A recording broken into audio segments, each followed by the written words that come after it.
We're going to have a time now where we are able to interview one of our lifetime deacons. And I guess you drew the shortest stick. Tonight we've got Bill Thomas here that we're going to interview. And what we want to do with these is take a few moments to hear from our lifetime deacons, to hear from who they are, where they come from, maybe their spiritual journey, to hear what it's been like to serve here at Shades Crest Baptist Church, as well as hear any encouraging words that they might give to our congregation, to our diaconate, or to those who are wanting to even serve as a deacon. So I've got Bill Thomas here. Bill, tell us a little bit about you, biographical information, where you came from, growing up, that type of thing. Sure. First of all, I didn't draw the first, is that too loud? I didn't draw the shortest stick. They concluded that since I'm the oldest, I might not be here 5 weeks from now, so they get me out of the way. I grew up in Arkansas, out in the country, and went to a small Methodist church with about 27 members if all were there. So we knew the congregation quite well. We were back there about 15 years ago and still knew 50% of the congregation. So it was a very close-knit family. My parents were not big churchgoers. They were a lot of Easter and Christmas week attendees, but for some reason, I was pretty regular. We lived about a mile or so from the church, and along with a cousin and her father, we walked to church most days. In shoes or barefoot? No, we've had shoes during the wintertime. Okay. And if it were raining, somebody would usually bring us home, but maybe you could call us fair weather Christians at that point. Yeah. So we didn't go on rainy days. But it was a nice experience. What was that moment for you, in your spiritual journey, as you're kind of going to church sporadically there, when you say maybe I came to Christ, or He started working in my life in a particular way? Anything stick out as far as a spiritual journey starting that? I was baptized, I think when I was 12 years old, sprinkled, if you want to call that baptized, and was also immersed later on when I joined the Baptist church.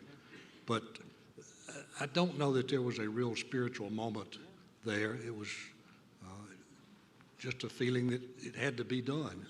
And we were pretty active. We also had near us we called it Davidson Campground. It was established back in the late 1800s with some 100 very rough, primitive cabins, which 1 week or 10 days each August, families would move in and have 8 or 9 services a day, from starting at 9 o'clock and concluding at 7 o'clock.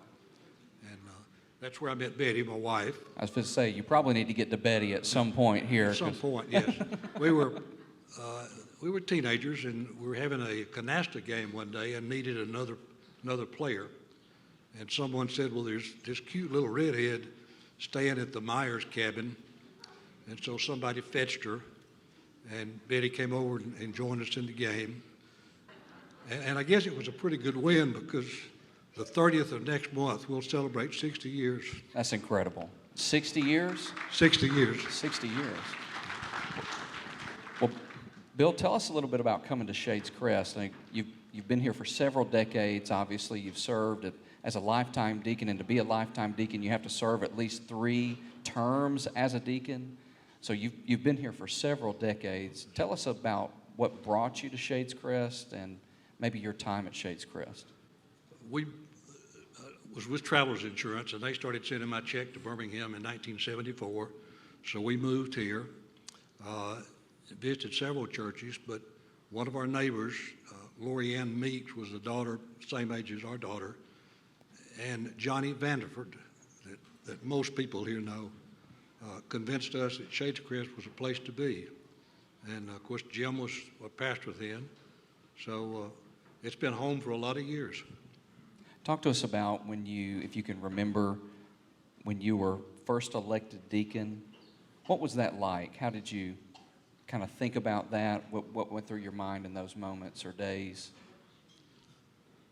Nick, I probably put off several invitations to be a deacon because I just did not feel ready or that my lifestyle was compatible with what I thought a deacon should be. Yeah. So once that, I guess, barrier was met, our goal was met in my own personal mind, I accepted the call, and it's been a wonderful experience.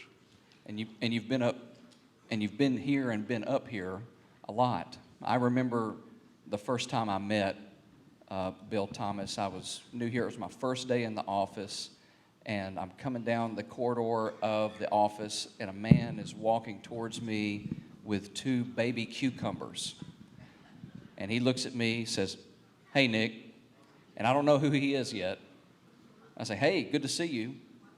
He goes into the workroom, puts the baby cucumbers down, and walks out.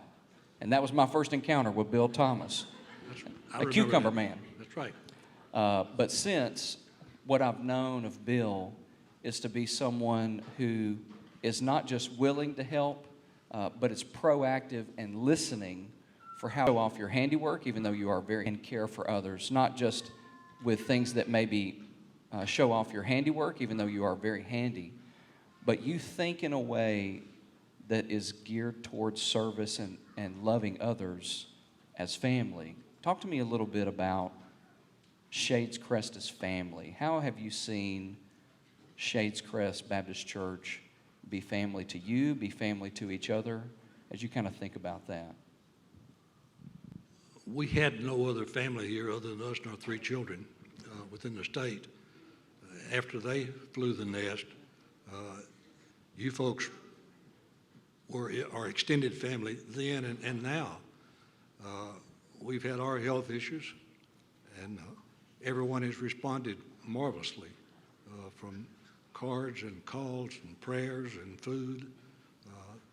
Sometimes we want to get sick just to get all the benefits. It's been a wonderful experience to have such a large family. That's great. Talk to me about, as you've served as a deacon, what has it meant to you to serve as a deacon here at Shades Crest Baptist Church as you kind of think back on your times as serving as a deacon?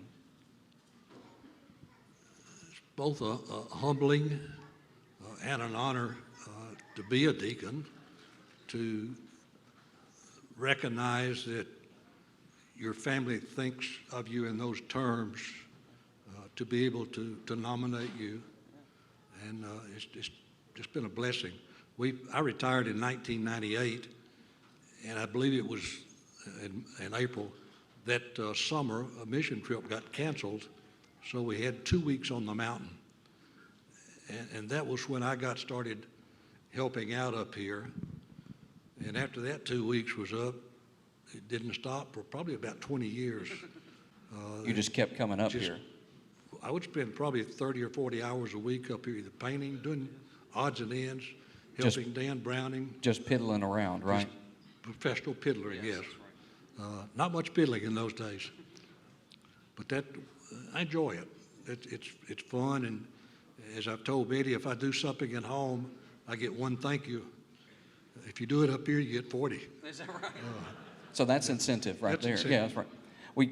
Church family, you know that we're entering into the season when we begin praying for and nominating those who might serve as deacons. And those ballots go out this Sunday, April 30th, and they'll be available until Father's Day. So make note of that. But how would you, Bill, encourage our congregation as they consider someone to serve in the role of deacon? How would you encourage us in that? Several years ago, 5 or 6 years ago, I mentioned to a church member if they had filled out their ballot, and their response was that, no, it seems like the same ones, once they serve their year off of deacons, get reelected, so there's no need for me to fill out one. And I made the comment to him that, well, if that's the way you feel, maybe you should fill one out rather than complaining. And they got a little miffed. But it is important to fill them out. Not that the ones that are always there, they do a marvelous job, but I always felt that, and I've turned down some since my last service, because I thought younger people should get involved to get more diversity in the group, more women, younger men, younger women. So I encourage you to strongly fill out your ballots. It can be a chore because you don't know everybody. I, as a custom, would take a church directory, go through it. I'd write down the people that I thought would serve as deacons in a good fashion, write those names down, and then try to identify 10 out of that group. Well, as you think about encouragement, I think that's a good word, to be proactive rather than complaining. But what encouraging word would you give to the diaconate that's serving now? And what word would you give to us as the congregation general to how we can encourage the diaconate? First part is, in the years as an active deacon attending deacons meeting, there would be some deacons that would never say a word for a whole 3 years, never comment for or against something. They would vote. I've always felt that respectful dissension is healthy. And so if you're a deacon, I encourage you to speak your mind respectfully during meetings. You may have the greatest idea in the world, but if you don't speak it, no one knows.